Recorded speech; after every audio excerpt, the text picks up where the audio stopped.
There are moments in life when failure feels louder than everything else. Moments when one mistake, one loss, or one ending starts to define how you see yourself. You wake up carrying it. You walk with it. You slowly begin to believe that this is who you are now. But failure was never meant to be your identity. It was meant to be a doorway. This story is about growth, healing, and the quiet strength it takes to begin again when your confidence is broken and your past feels heavier than your future. It's about learning that failure is not the opposite of success, it is part of the journey toward purpose and renewal. In a quiet town, where routines rarely changed and memories lingered like dust in the air, there lived a man who believed his best days were behind him. His name was Ethan. And this is where his transformation begins.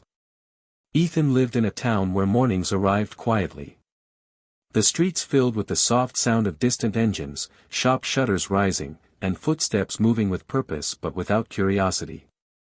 It was the kind of place where people followed routines faithfully, believing that consistency was the same thing as meaning. Ethan was one of them. Every morning, he woke before the sun, not because he loved the early hours, but because discipline had become his anchor. He believed that if he stayed strict enough, focused enough, life would eventually reward him. His apartment was neat, almost sterile, no photographs on the walls, no clutter, no reminders of anything unfinished. Order gave him comfort. Silence gave him control. To the outside world, Ethan looked like a man moving forward. He worked hard, spoke carefully, and carried himself with quiet confidence. People admired his dedication.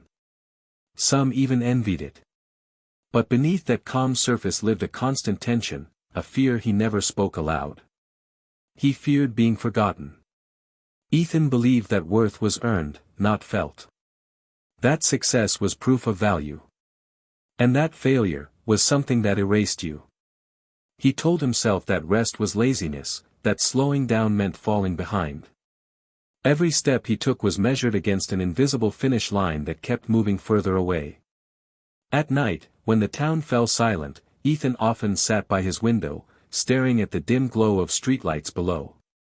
In those moments, questions crept in, quiet, persistent, unsettling. What if this isn't enough? What if I reach the top and still feel empty? But he pushed those thoughts away. You've done this too. You've buried doubt beneath productivity. You've mistaken motion for progress. You've believed that if you just try harder, you'll finally feel whole. Ethan didn't know it yet, but everything he believed about strength, discipline, and purpose was about to be tested.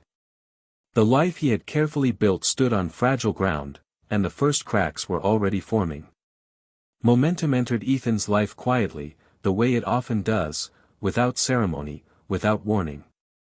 Months of discipline began to show results. His ideas were noticed. His name was mentioned in meetings with a tone of respect he hadn't heard before. Tasks that once went unseen now carried weight, and with that weight came validation. For the first time in a long while, Ethan felt visible. He told himself this was what purpose felt like. Each small victory fueled his motivation. Early mornings felt justified. Long nights felt necessary. He walked faster, spoke with more certainty, and carried himself like someone who was finally becoming who he was meant to be. People listened when he spoke. They trusted his judgment. And slowly, almost imperceptibly, his work stopped being something he did and became something he was. Success has a way of doing that. Ethan began measuring his days by results alone. Productivity replaced reflection. Achievement replaced connection. When exhaustion crept in, he ignored it. When doubt whispered, he drowned it in effort. Rest felt like betrayal, as if pausing would cause everything he'd built to vanish. He started saying no to invitations, no to quiet evenings, no to anything that didn't move him forward. The town looked the same, but Ethan felt elevated above it, as though he were climbing something only he could see. He told himself the loneliness was temporary. That once he arrived, everything would make sense. But success, when held too tightly, becomes fragile. Deep down, Ethan felt it, the pressure to maintain the image, the fear of slipping, the unspoken belief that one mistake could undo it all. Yet he refused to acknowledge it. Admitting fear felt like weakness, and weakness had no place in the life he was building. You may recognize this season. The one where growth feels exhilarating but heavy. Where progress brings pride, yet steals peace. Where you convince yourself that this pace is sustainable, even when your soul is asking you to slow down. Ethan didn't see the warning signs. Or maybe he did, and chose not to look. Because when success becomes your identity, failure doesn't just hurt. It destroys. Failure didn't arrive loudly. There was no dramatic moment, no single mistake that Ethan could point to and say, that's when everything ended. Instead, it unfolded slowly, a sequence of decisions, misunderstandings, and moments where control slipped just enough to matter. One project went wrong. Then another. A deadline was missed. Trust wavered. Conversations changed. Where there was once confidence, there was now hesitation. Where there was praise, there was silence. Ethan told himself it was temporary. But then came the meeting. The room felt smaller than usual, the air heavier. Words were spoken carefully, but their meaning was unmistakable. Responsibilities were reassigned. Expectations lowered. The future he had envisioned was quietly removed from the table. In a matter of minutes, everything he had worked for, every early morning, every sacrifice, every piece of his identity, felt undone. He walked home that evening as if the ground beneath him had shifted. The streets he once moved through with purpose now felt unfamiliar. Even the streetlights seemed dimmer, less certain of their place. At home, the silence was unbearable. Ethan sat alone, staring at the same clean walls that once brought him comfort. Now they felt accusing. Empty. He replayed every choice, every conversation, searching for the moment he could have fixed things. Failure echoed in his mind like a verdict, not an event. He didn't just lose a role or a reputation. He lost his sense of worth. Sleep became shallow. Mornings became heavy. The discipline that once gave him strength now mocked him, reminding him that effort did not guarantee outcomes. For the first time, Ethan felt small, exposed in a world that rewarded results, not intentions. And maybe you felt this too. That hollow ache when something you built collapses. When failure doesn't feel like a lesson, but a label. When you begin to question not just what went wrong, but who you are because of it. Ethan didn't know how to carry this version of himself. He had prepared for success, trained for discipline, mastered control. But he had never learned how to fail. And that unpreparedness would cost him more than he imagined. Ethan woke each morning expecting the weight to be gone. He believed that if he followed the same routines, kept the same discipline, and held on to the past tightly enough, things would return to how they were. He moved through his days like someone waiting for an apology that never came, convinced that this moment was temporary, that the world had simply made a mistake. But time didn't correct itself. Instead, it stretched the silence. Ethan replayed everything endlessly. He dissected conversations in his mind, rewrote outcomes, imagined alternate endings where he said the right thing or made the right choice. His thoughts became loops, trapping him in a version of himself that no longer existed. He refused to let go. The books he once read for growth now sat untouched, reminders of a confidence he couldn't access.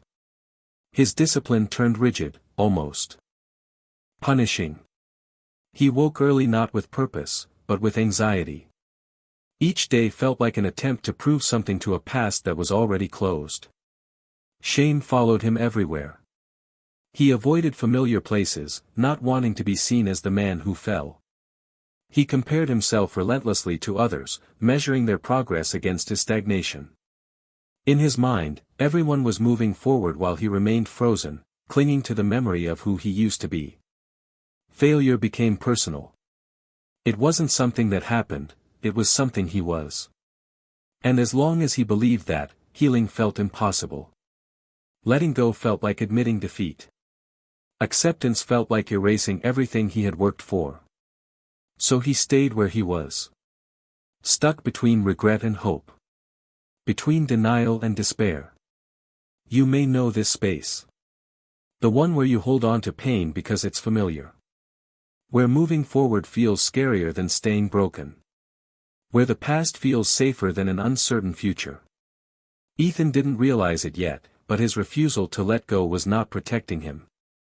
It was slowly suffocating him. And sometimes, the most painful part of failure isn't the loss itself, it's the moment you realize that the only thing keeping you trapped is you. Ethan walked the same empty streets each evening, weighed down by regret and the silence of his apartment. The town, once familiar, now felt like a mirror reflecting only his mistakes. He didn't notice the sky as he walked, he didn't hear the distant laughter of children, he barely noticed the warmth of the street lamps against the early winter chill. It was on one of these walks that he noticed her, an old woman sitting outside a small cafe, though it had long since closed. She had a sketchbook on her lap and a pencil in her hand, her eyes scanning the page with calm concentration. The kind of calm that seemed impossible in a world so loud. Ethan passed her, but something made him stop.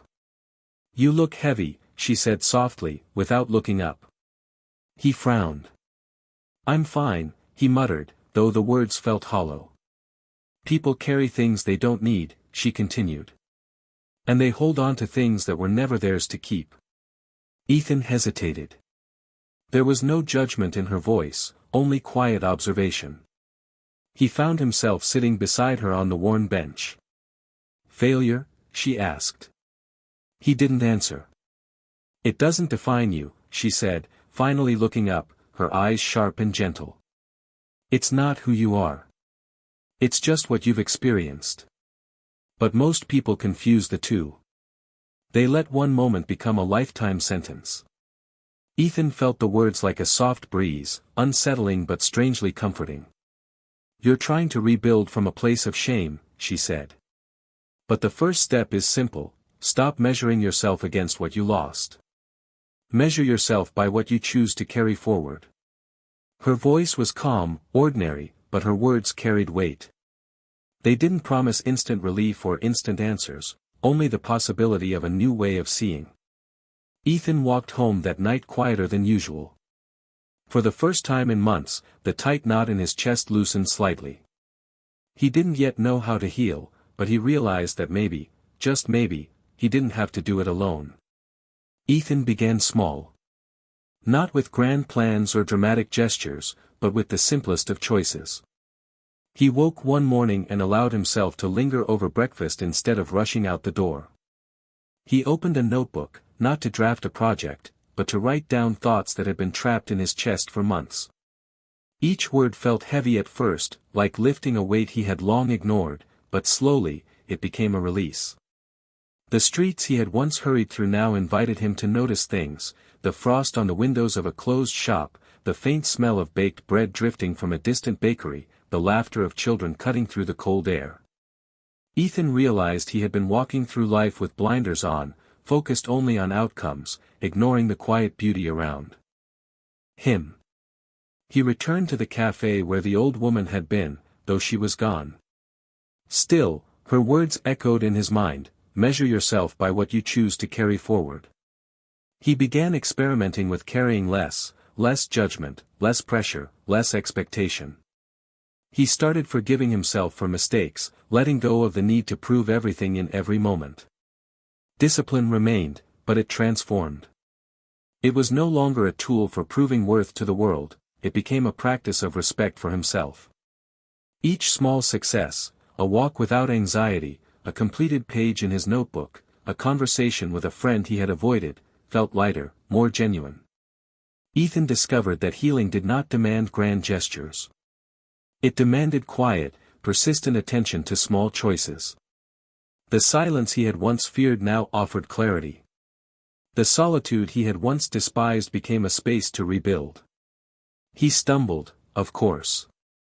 Some days old doubts crept in, the shadow of shame lingering like an unwelcome visitor. But now he had a choice, to retreat into denial, or to take another small step forward. And step by step, Ethan chose to move. The journey of rebirth had begun, quiet, patient, and unassuming. But it was real. And for the first time in a long time, he felt the faintest glimmer of hope. The mornings felt different now. Ethan woke to sunlight spilling gently through his window, not as a reminder of obligations, but as an invitation to live fully. The weight that had once pressed on his chest for months had lifted, not entirely, but enough for him to breathe without fear. For the first time, he noticed the quiet rhythm of life around him, the way the world moved patiently, unconcerned with his past failures. He had changed. Not because the world demanded it, but because he had chosen it. Failure no longer loomed like a shadow over his identity. Instead, it existed as a teacher, a marker along the road he had traveled, painful, yes, but instructive. He understood now that strength was not proving himself to others. Strength was showing up, day after day, even when the past whispered doubts. Ethan returned to work with a calm he had never known. His efforts were deliberate, mindful, and unhurried. Mistakes still occurred, but he no longer feared them. Each error became a step forward, a subtle lesson, a reminder that growth is not a straight line. Success no longer defined him, purpose did. And purpose, he realized, was quieter than applause, steadier than recognition. He reconnected with friends he had neglected, not to seek validation, but to share moments of life. He laughed more freely, listened more deeply, and let moments of joy slip in without guilt. Even in solitude, he felt complete, anchored in a sense of inner balance he had long sought. Ethan had been forged through discipline, failure, denial, and quiet reflection. Now he stood with courage tempered by humility, resilience refined by patience, and purpose clarified by loss. And as he walked through the town that had once felt heavy, he noticed it all, the light, the frost, the laughter, not as a backdrop to ambition, but as a reminder that life is not about control. It is about presence. The new dawn was not just outside. It was within him. And for the first time, Ethan understood that true growth is not about reaching the top, but about rising again after every fall, stronger, wiser, and unafraid. Ethan's journey was quiet, but its lessons were loud. Not with words shouted, but with truths felt deeply. Life will not always go according to plan. You will stumble, fall, and sometimes lose more than you can bear. But failure is not a verdict, it is a teacher. It shows you what you are made of, not what you are worth. Discipline is a tool, not a prison. It should guide you, not bind you. Use it to nurture growth, not to punish yourself for every misstep. Letting go is not giving up. It is releasing the weight that keeps you from moving forward. Some chapters end so you can write new ones. Some doors close so others can open. Healing begins with small steps. Quiet acts of courage, waking up, facing the day, forgiving yourself, are the foundation of transformation. Don't underestimate their power. Purpose is found, not declared. It is not in applause or validation, but in the calm clarity of doing what aligns with your values, even when no one is watching. Courage is not absence of fear. It is showing up anyway, even when the past threatens to pull you back. Strength is subtle. It is measured not by what you conquer, but by how you recover. Every setback becomes a stepping stone if you allow yourself to rise. And finally, remember this: you are not defined by what you lose. You are shaped by how you respond, how you heal, and how you choose to carry forward. Every fall contains the seeds of rebirth. Ethan learned that. And so can you. If this story touched you, take a moment today to rise a little taller, forgive yourself a little more, and walk forward with courage. Life may test you, but it will also give you a chance to grow, and to shine again.